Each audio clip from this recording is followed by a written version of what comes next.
15 thoughts on Palestine. Number 1.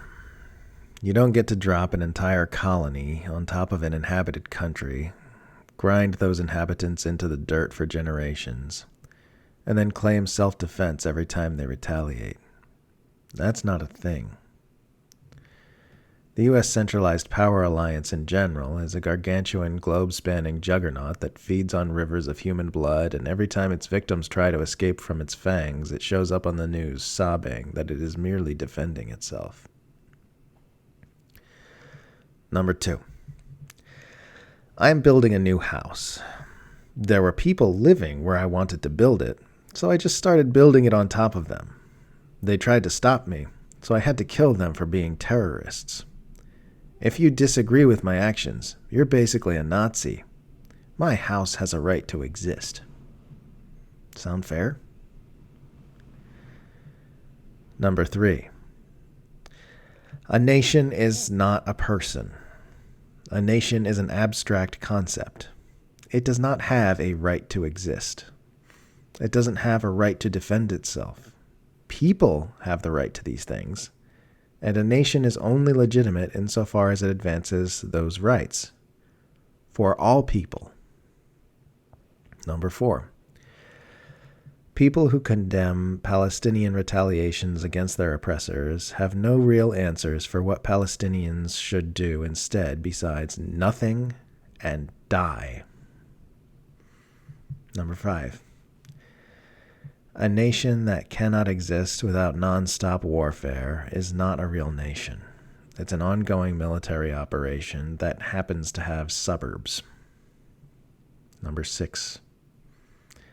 Create a permanent ethnic underclass. Take everything from them. Rob them of reasons to live. Oppress them. Abuse them. Kill them. Bomb the shit out of them. Call on them to stop fighting you. Say you just want peace. Number 7. There's a tweet by a guy named Omar Badar. He says step 1, the status quo. Occupation apartheid is violence against Palestinians. 2. Then Israel escalates through evictions, beatings, and shootings. Number 3. Then some Palestinians respond with violence. Number 4.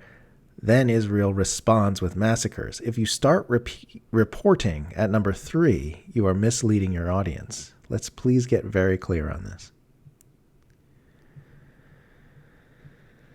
Number 8. Israel is losing control of the narrative because there are only so many viral videos of unconscionable brutality that can be dismissed with, actually, this is way more complicated than it looks.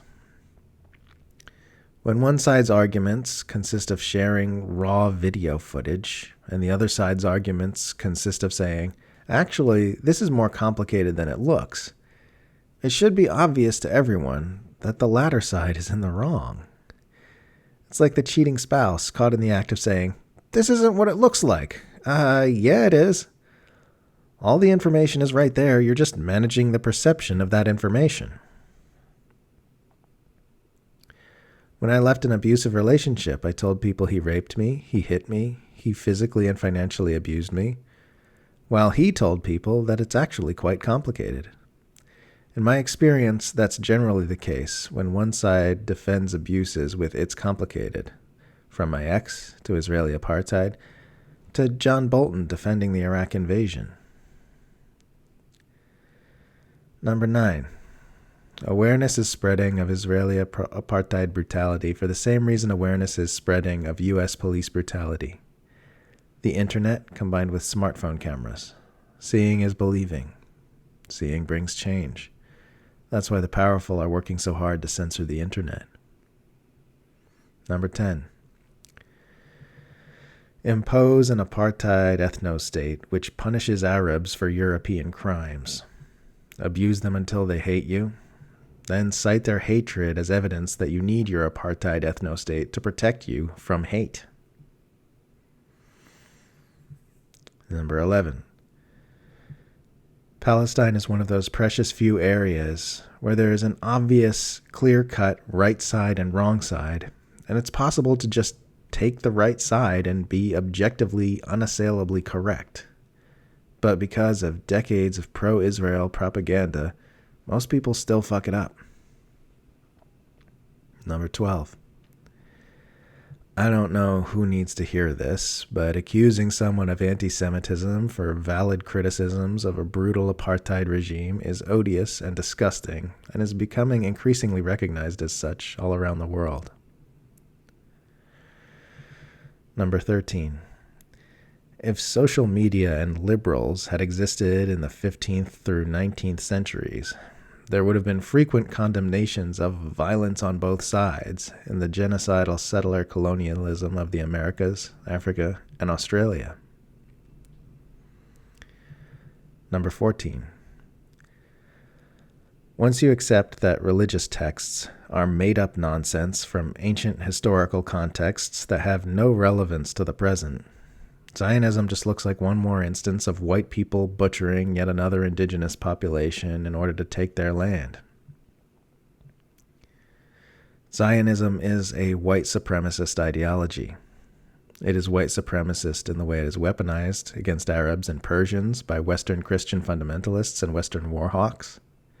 And it is white supremacist in the way it manifests in Israel itself. Case in point, and there's a tweet by journalist Rania Khalek, Israeli TV showing the live brutal beating of a man by Jewish thugs in a working-class Israeli neighborhood near Jaffa, disturbing images. Jerusalem Post reporting the victim is a Jew who they mistook for an Arab. Zionism is white supremacy. Number 15. A nation that can't exist without nonstop warfare is like a house that can't stand without nonstop construction work. If your house would collapse without construction teams working on it 24/7 forever, you'd either A, move, or B, come up with a different architectural design.